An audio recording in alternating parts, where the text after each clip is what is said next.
This is a short-term disruption for the long-term gain. Short-term pain for the long-term gain. Short-term pain be for long-term gain. We're going to have some short-term pain with long-term gain. Short-term pay for a long-term gain. Some short-term pain, yes, but we've got some long-term gain. Short-term spike for a long-term gain. Some short-term pain for American consumers. We may have to deal with that in the short term. Short-term and temporary.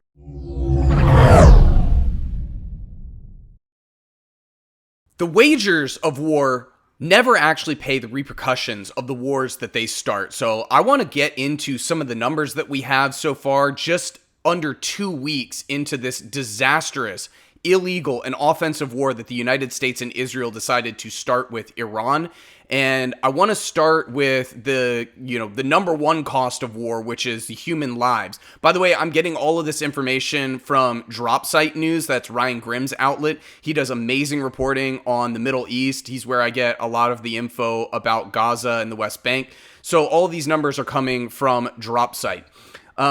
So first off, human lives. The Iranians have lost over 1,300 civilians since the beginning of this war, and over 3.2 million people have been displaced in Iran so far. That is crazy.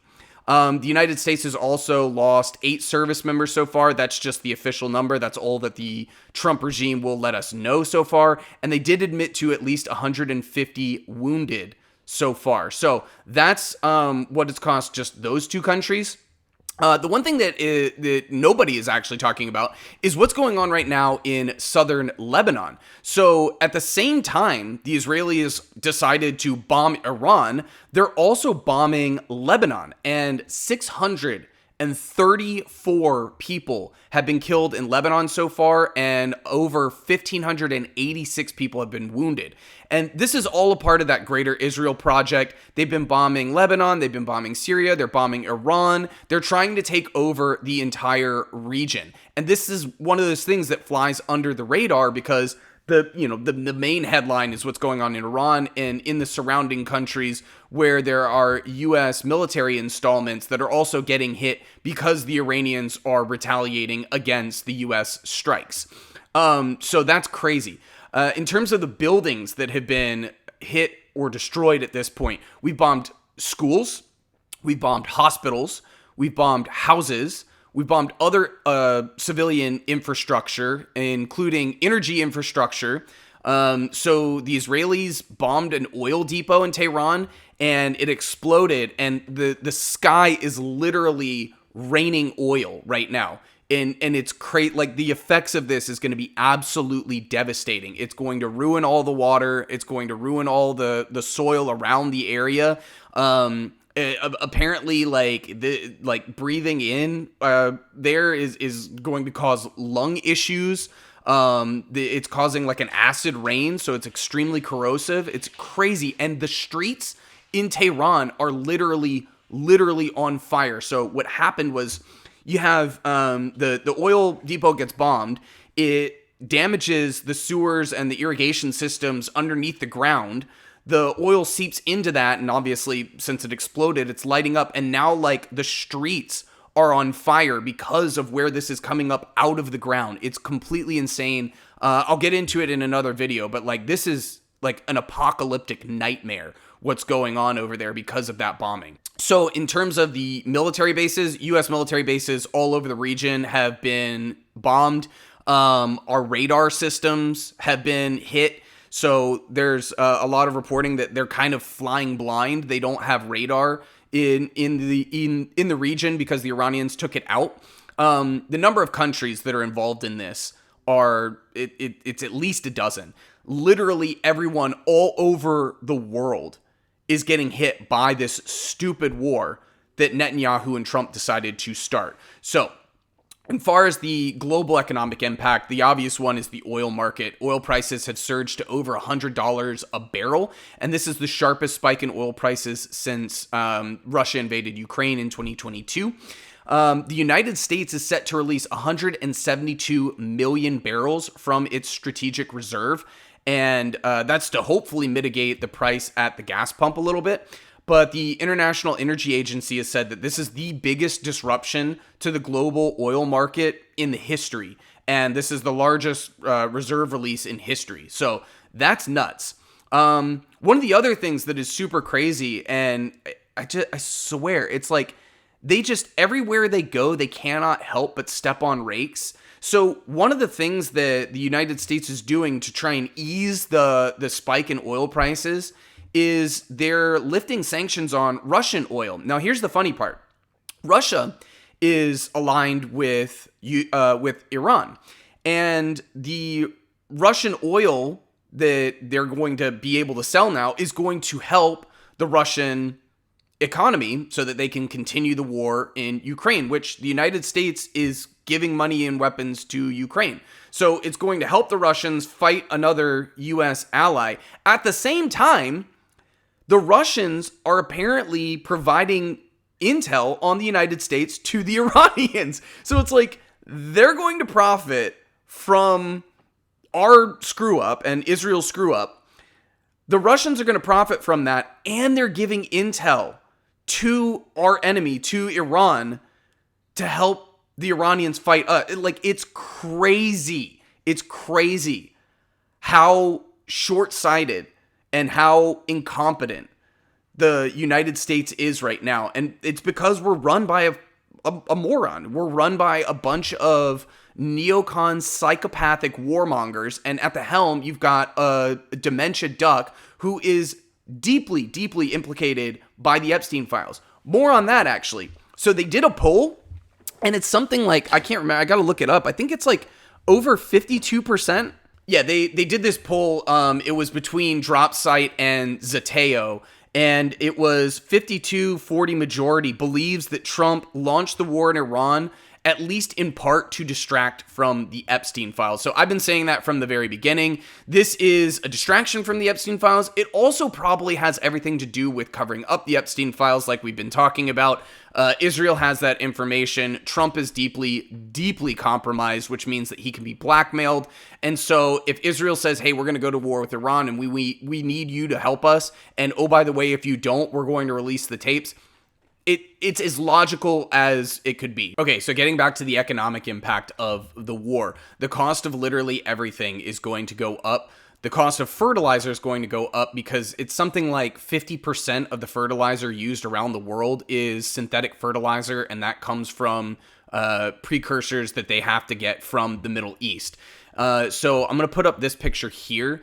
This is a picture of where the Strait of Hormuz is, and it connects oil and liquid natural gas production to the Middle East and to global markets via the Arabian Sea and the Indian Ocean. As you can see, 30% of the global seaborne oil trade comes through the Strait of Hormuz. 20% of the global liquid natural gas trade comes through that same strait, and that is controlled by the Iranians. Something like 20.3 million barrels moves through there every single day, and 290 million cubic meters of liquid natural gas moves through that strait every single day.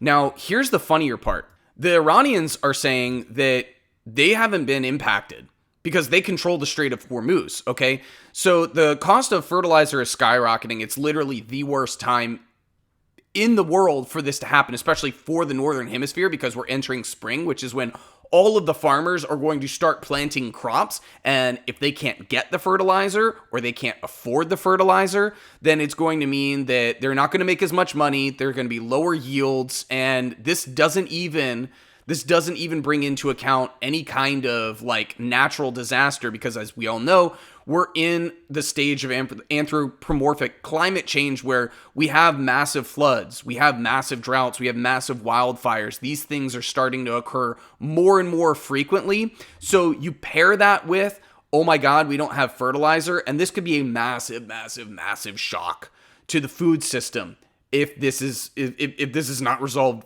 pretty much immediately. And then the cost that nobody actually talks about is the cost of reparations. We've spent $11 billion in 1 week. We're spending a couple $1 billion a day to destroy this region. What is it going to cost to rebuild it? All of these people's lives that have been destroyed, all of these buildings, all of this infrastructure that's been destroyed. What are we going to do in order to make all of that right after hopefully all of this is said and done? That cost is going to be enormous. And so the question that we need to ask is like, what do we actually get for all of this? Okay. Like nearly 2 weeks of absolute death and destruction and mayhem and war crimes and everything. What did we actually get for this? So the Ayatollah Khamenei, was killed, and he was replaced by his son. So if regime change was the goal, congratulations, you failed miserably. His son is going to be exactly like him. And in fact, there are people saying that he's more of a hardliner than Ali Khamenei, his father. We have not stopped Iranian missile production. We haven't stopped their nuclear program. So if the goal was to stop them from making a nuke, that's a failure as well. We haven't stopped the terrorist threat, because one of the other reasons was that, Iran is a number one global state sponsor of terror. But Hezbollah is currently launching missiles at Tel Aviv in retaliation for the fact that the Israelis have been bombing both southern Lebanon and Iran. So you're not stopping the terrorists. What do you actually get? So we've destroyed the lives of millions of people. We've killed a couple thousand people. We've destroyed buildings everywhere. There is no goal that has actually been met, no stated goal that has actually been met, and there's no plan to end it. I mean, like, even the administration, they don't know whether they're coming or going. They don't have a cohesive message, right? You have Pete Hegseth, the Secretary of War Crimes, saying, oh yeah, everything in Iran, it's only just begun. And then you have Trump literally saying like, well, there's not really much left for us to target. A little of this, a little of that, but I could end the war anytime I want. It's like, so end it. I mean, like, you know that they're looking for an off-ramp at this point anyway, because the United States has literally said to the Iranians, like, hey, we're looking to do some kind of the ceasefire. We're looking to do some sort of a whatever. And the Iranians rejected it.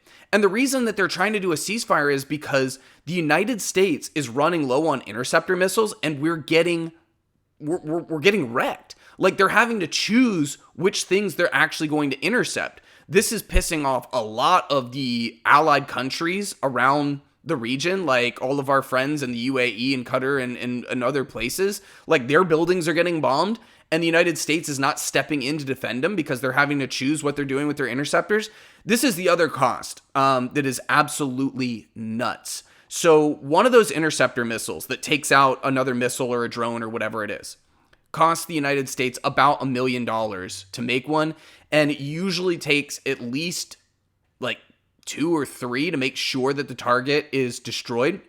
A lot of what the Iranians are using right now in order to wreak havoc on all of these military installments and hotels and wherever that they're hitting, they're using these Shahid drones, and these things cost about $20,000 for them to make. So if you're doing the math on that, that is a 50-to-1 cost for the United States. One interceptor missile is 50 times more expensive than one Shahid drone, and they have to use at least 2 or 3 in order to take these out. So the math on that does not math for the United States to keep doing this. We're spending at least 50 times as much money to combat their drones than they are spending to make these drones and hit these buildings. It is insanity.